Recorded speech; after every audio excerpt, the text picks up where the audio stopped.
उसके बाद तुरंत भारत सरकार जो है वो एक्टिव मोड में आ गई और एक्टिव मोड में आने के बाद पाकिस्तान के खिलाफ 5 बड़े फैसले लिए गए हैं भारत सरकार की तरफ से।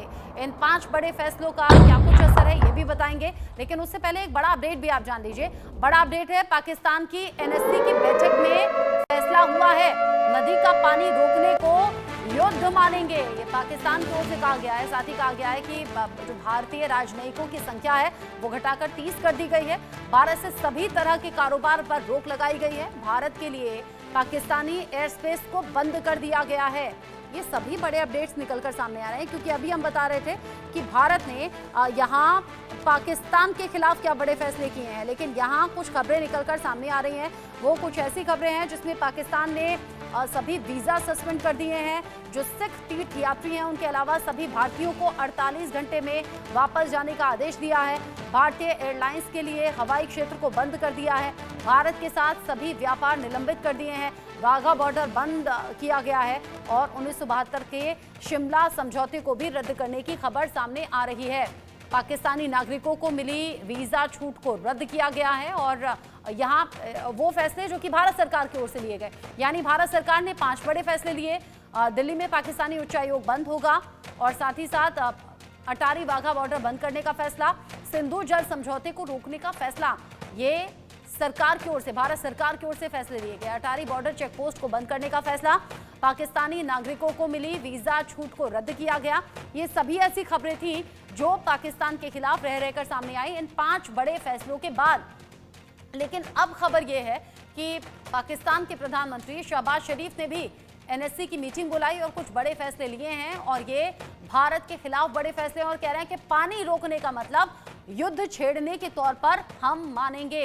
मेरे साथ में अमजद अयूब मिर्जा जी तो जुड़े हुए हैं, एक्टिविस्ट हैं पीओके से, और साथ ही साथ मेरे साथ में आकाश जिंदल भी जुड़ गए हैं जो कि सीनियर इकोनॉमिस्ट के तौर पर मेरे साथ में जुड़े हुए हैं। आकाश जिंदल जी, अभी तक पहलगाम हमले को सब भारतवासी ये कह रहे हैं कि पहलगाम में आतंकी हमला हुआ, पाकिस्तान को सबक सिखाया जाए, आतंकियों को सबक सिखाया जाए। भारत सरकार ने 5 बड़े फैसले पाकिस्तान के खिलाफ ले भी लिए। इन फैसलों को पाकिस्तान पर पड़ते हुए असर के तौर पर आप कैसे देखते हैं? साथ ही साथ अब खबर यह भी कि पाकिस्तान ने भी कुछ बड़े फैसले ले लिए हैं।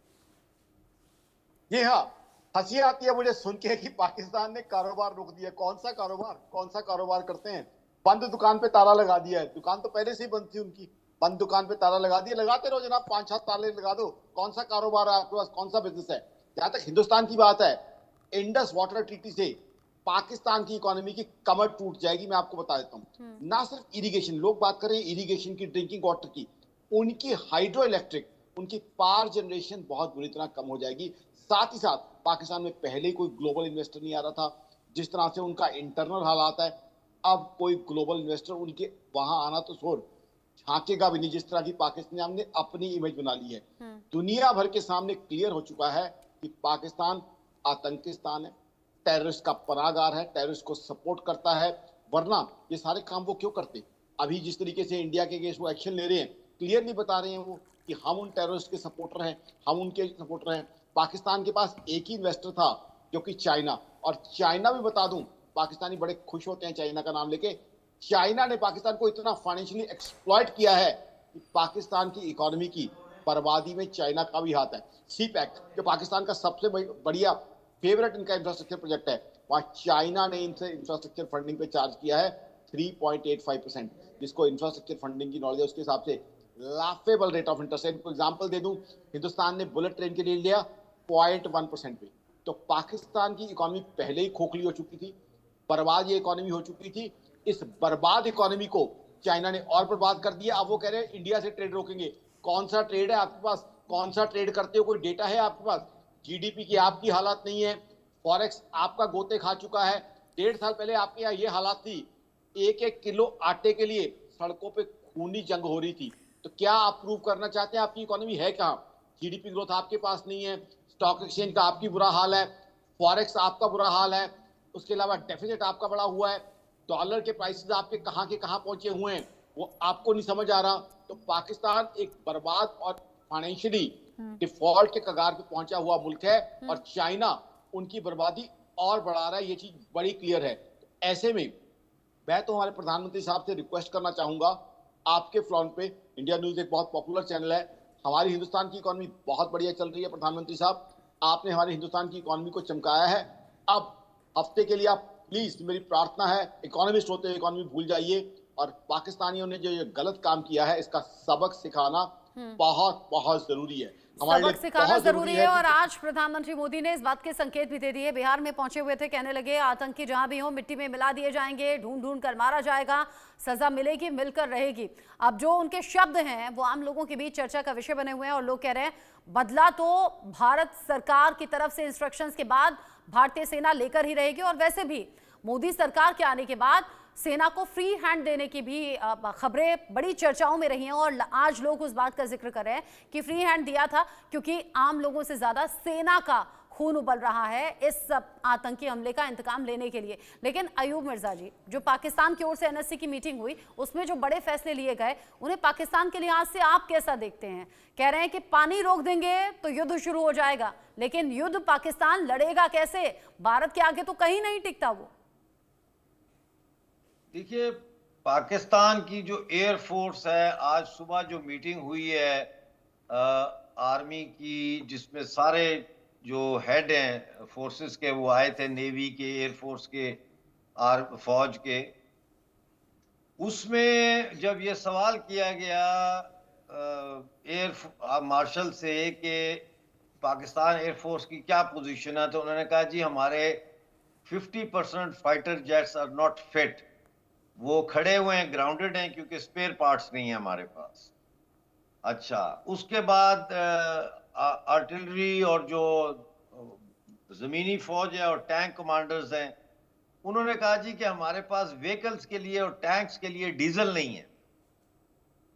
अच्छा, उसके बाद उन्होंने कहा कि जी फौज का जो सिपाही है उसका मोराल बहुत डाउन है, तो ये फौज कैसे लड़ेगी जब आपके जहाज आप उड़ा नहीं सकते, जब आप के पास डीजल नहीं है टैंकों में डालने के लिए, उनको स्टार्ट करने के लिए, व्हीकल्स के लिए, और फिर जब आपकी फौज से लोग भाग रहे हैं, लोग हथियार छोड़ के भाग रहे हो, कहते हैं हमने बलूचिस्तान में जाकर नहीं लड़ना, वो वापस अपने गांव जा रहे हैं। कितने लोगों को इन्होंने गिरफ्तार किया है और उनको कोर्ट मार्शल करके बेचारे गरीब सिपाहियों को उनको लाइफ इम्प्रिजनमेंट में डाल दिया। ये भी 2-3 हफ्ते के अंदर अंदर ये हुआ सब कुछ।